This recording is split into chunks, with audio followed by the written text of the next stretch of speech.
All right, we're back with none other than Andy Schectman from Miles Franklin. Andy, how are you today, man? Good to be back, Brad. I'm well. Thank you for having me. Monday came a little too quick, but nonetheless, good to be here. It is, I tell you, it is short these weekends, right? Monday does come quick. There's no question. I work 7 days a week, Andy, but I break it down to one video on Saturday and Sunday, so it still feels like a weekend to me. Now, there was a lot of news that rolled in this Monday morning. And to get right down to it, we know the G20 summit's been going on, and we know that President Xi out of China has just blown off appearance of that. What's your thoughts on that, Andy? I think he's choosing sides. I think, he's basically saying that the Western system is one that he is losing interest in being a significant part of, or maybe even more than that. I think he's sending a message. You don't want to cut off your nose to spite your face. If you're Xi, you have $2-3 trillion worth of U.S. assets and cash. So I think it wouldn't be wise for him to completely throw in the towel. But what it really does, I think it sends a message that his allegiance is certainly moving in a different direction towards that of the new BRICS alliance and all of the countries that make up this new growing coalition. Well, Andy, speaking of this new growing coalition, we know that Saudi Arabia, Iran, United Arab Emirates, and a couple others have been invited to join BRICS in January of 2024. The three I mentioned are going to help push the oil production for the world over 80% inside the BRICS coalition. Now, this is why I'm glad you're able to come on today, because, I'm seeing these geopolitical shifts take place, Andy. And where do I start here? So, look, we know the G20 summit's going on. We know BRICS is growing and expanding. We know that Saudi Arabia, as a parting gift, is starting to cut the oil production to drive the price of oil up before they leave and join BRICS. And we know that everyone in BRICS is a part of a de-dollarization campaign as well. So what I see is a real effort, a coordinated effort to de-dollarize from the US dollar here around the world. Now, Andy, a long time ago in this XRP digital asset space, there was an idea floated in speculative thought of the 589 Comex rule, Andy. And essentially, and I know you know what it is, I'm going to get you to talk about it here in a second, but this 589 Comex rule is really used to halt the markets through the CFTC for commodities. And understanding today how differently it looks to me to think of how that could be used in a moment in the world today, I see CBDCs being built, Andy. I see gold being hoarded. They're going to have to be reserves for these central bank digital currencies to shore up this new financial system. The distributed ledger technology and payment rails that are being moved to. The only way to bring confidence to this is to use gold, in my mind, to really shore up and underpin the system. And if you do that, doesn't that set up a scenario for the 589 Comex rule to have to be used as a circuit breaker to deal with some kind of onboarding of this nature, Andy? Yeah, but by that time, the central banks will have already been in place. The 589 circuit break rule is basically a rule that says if the market moves up too fast, it pauses for 2 minutes and let cooler heads prevail. And here again, it, I guess you could say, distorts the free market in the respect that if the demand is that big and the price is moving up in an environment where naked shorting is allowed, in some cases even encouraged, they ought to get what they have coming to them, those being the ones that naked short to speculate to such a degree where they would do so without having the ability to readily pay it back quickly. I think you could see something like that. But look, over the last several years, what we have seen is a concerted effort by the very powerful money centers, the central banks in particular, to use the Western suppression of the Comex markets to accumulate natural resources. And look, it's not just gold and silver. there's a long list of commodities, grains, soybeans, aluminum, gold, uranium, titanium. I mean, the list goes on and on. And when you see that these countries that are building a war chest, not of financial assets, but of real things used to back a system when the Western system starts to lose credibility, they have been the ones that have been using the suppression of the Western markets, which, look, the West suppresses all of these very, very important strategic commodities to make the West seem stronger than it is. If you have gold and silver going to the moon, it exposes the fragility of the dollar, of the Western system.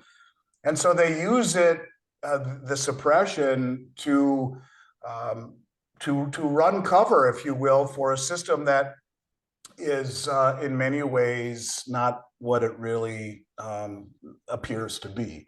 And so the rest of the world understands this. There will come a moment when the public gets it. The big money is using the Western suppression, and in fact, aiding in the suppression, where you can suppress these commodities at least a 30, 35 times leverage with paper contracts to create a reality, a distortion of reality, an illusion of reality, that, hey, commodities aren't what you really want right now, but go buy financial instruments. And at the same time, you see a vast hoarding of these commodities and a vast accumulation and a bleed down of inventory. I mean, look at the LBMA as an example. The London Metal Association saw a 90% drop in their holdings of zinc last year and 75% of aluminum last year. And yet you look at it and you see that who's controlling the majority of the aluminum and the zinc? Well, that would be China. And it goes to the point that these countries are, the reason they're not bitching yet is because they're accumulating it. But once it becomes obvious that the availability of commodities is becoming, very, very scarce, that no one wants to sell it at these make-believe prices, and the public realizes, my goodness, what have we been missing?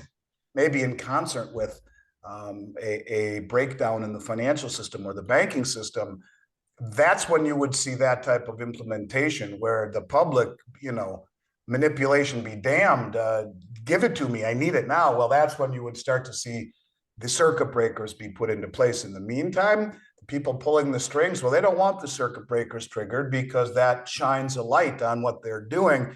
Instead, they continue to manipulate and suppress the system, not only the actual exchanges, but the rhetoric surrounding them, in order for them to run cover for the de-dollarization, to be sitting in the catbird seat when the rest of the world says, oh my God, what have I missed? And bang, you start to see the circuit breakers triggered. And that's something I think you could definitely see happening, but that would be a very late stage phenomena where the big, smart, sophisticated, well-funded, and well-informed traders have already, they're sitting on their deck seat, sipping a margarita, watching the chaos unfold, and as the rest of the people scurry for whatever scraps are left.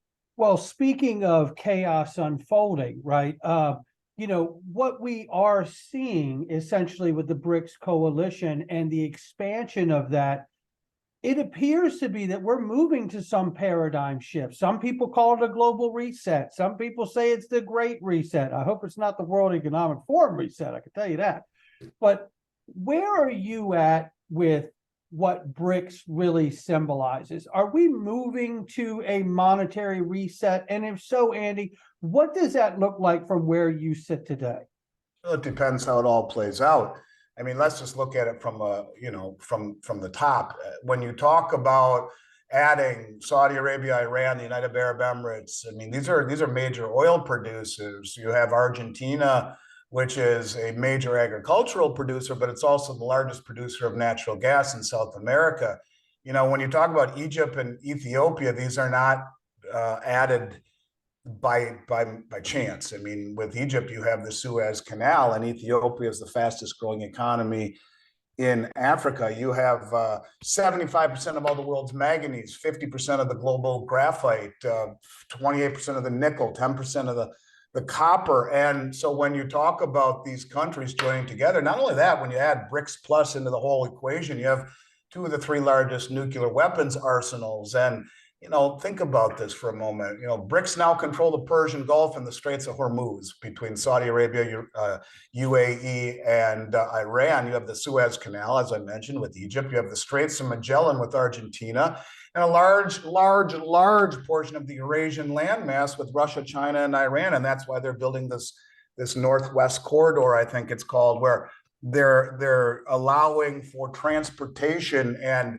safe passage of commodities in ways that the United States Navy can't patrol. You also have the formation of the BRICS Naval Alliance as well to patrol the Indian Ocean. So the pieces are being put into place. You have a total of 23 countries that have formally submitted applications to join the BRICS. And this is on top of the 11 that we already have in place here. Another 22 countries have informally expressed interest. This is a growing mass, a growing union of countries that are finding safety in numbers. And so, when you talk about what does it look like, I think it really boils down, and I have said this very consistently for quite some time, it boils down to the fact that if you realize that it's not just the BRICS, there's other entities involved here. You have the Belt Road Initiative, which is China's attempt to rekindle, if you will, the old Silk Road. It's the largest infrastructure project ever attempted in human history, and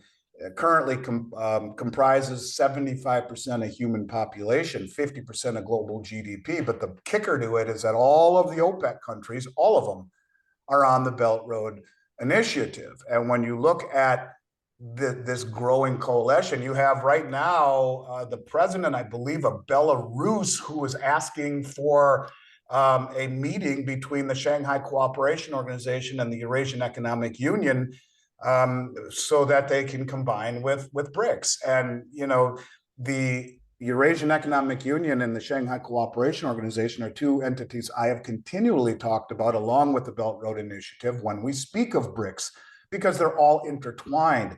As an example, Saudi Arabia not only is on the Belt Road, Saudi Arabia is not only in BRICS, but they've also formally applied to the Shanghai Cooperation Organization. It is the largest regional military and financial organization in the world. Iran, in the span of 1 year, has joined both the BRICS and the Shanghai Cooperation Organization. These are very significant developments, and you are seeing this massive growth and coalition of countries forming together against the Western hegemony. So what happens when all of these countries that you put the Belt Road, the Shanghai Cooperation Organization, the Eurasian Economic Union, and the BRICS in one group? You're talking 85% of human population. Russia's a member of all of them. China's a member of several of them. Saudi Arabia's a member of. They're going to join together. It just makes sense.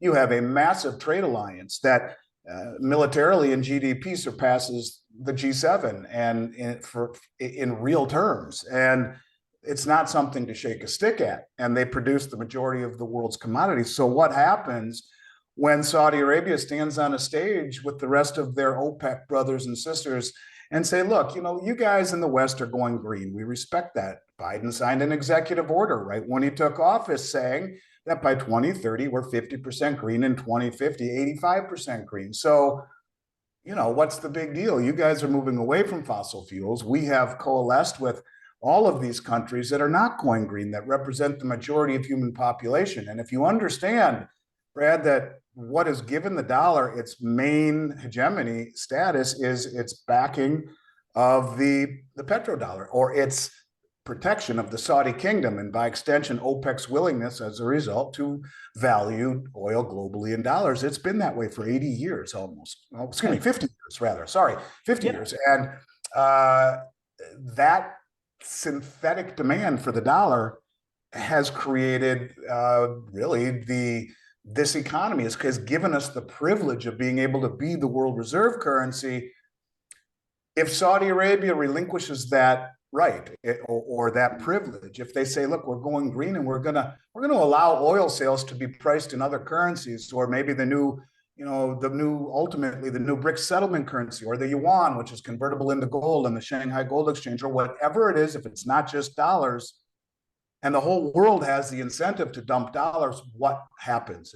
It creates a religious experience in this country as those dollars get dumped, flow home, creating a tsunami of inflation. And the byproduct is interest rates that spike to the moon. Not what Powell has been doing, but real spike, where we see double-digit interest rates in a matter of minutes. And when that happens, the chaos that would ensue as all of the assets in this country are inversely correlated to that moment. It's the Great Reset.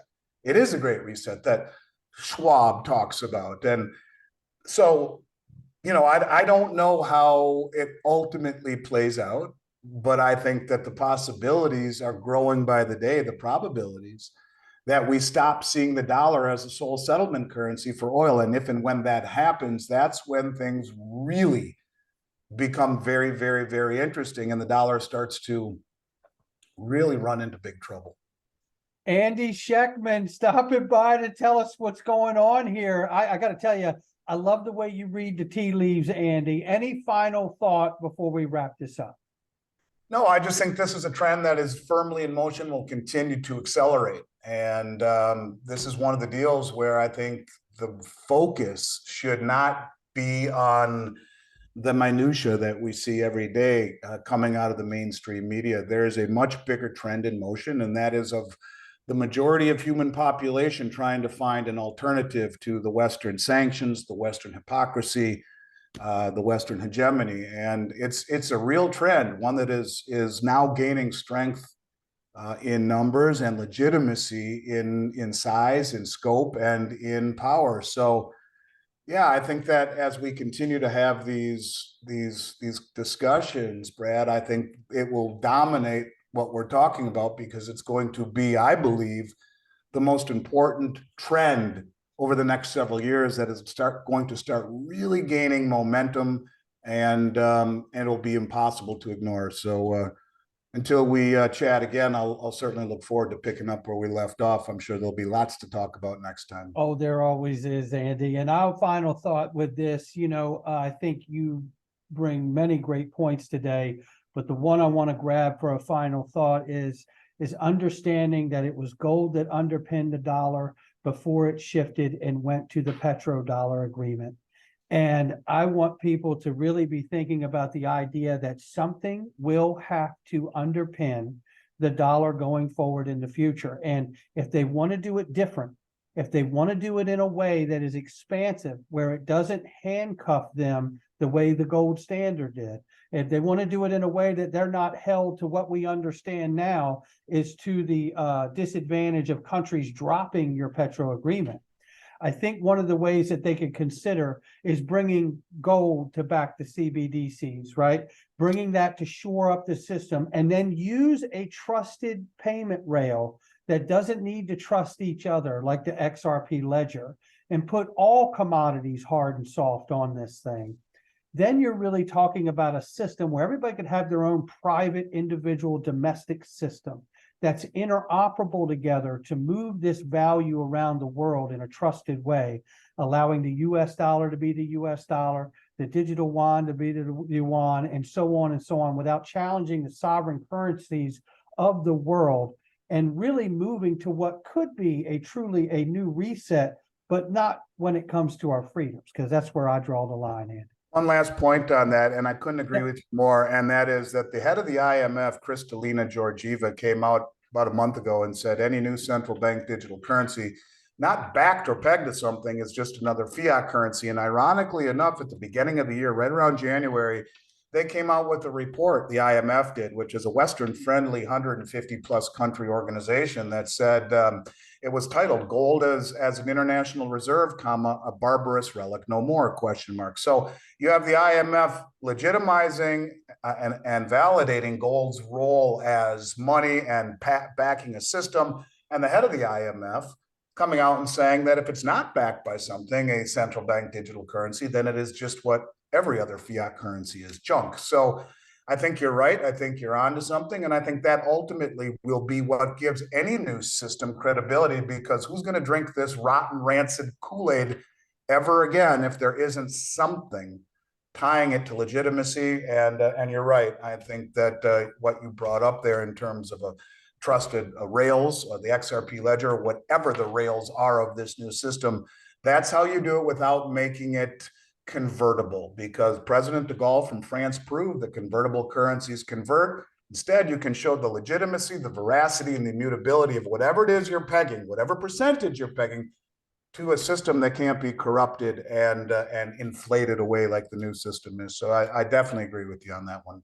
Andy Schectman, Miles Franklin Company, Precious Metals.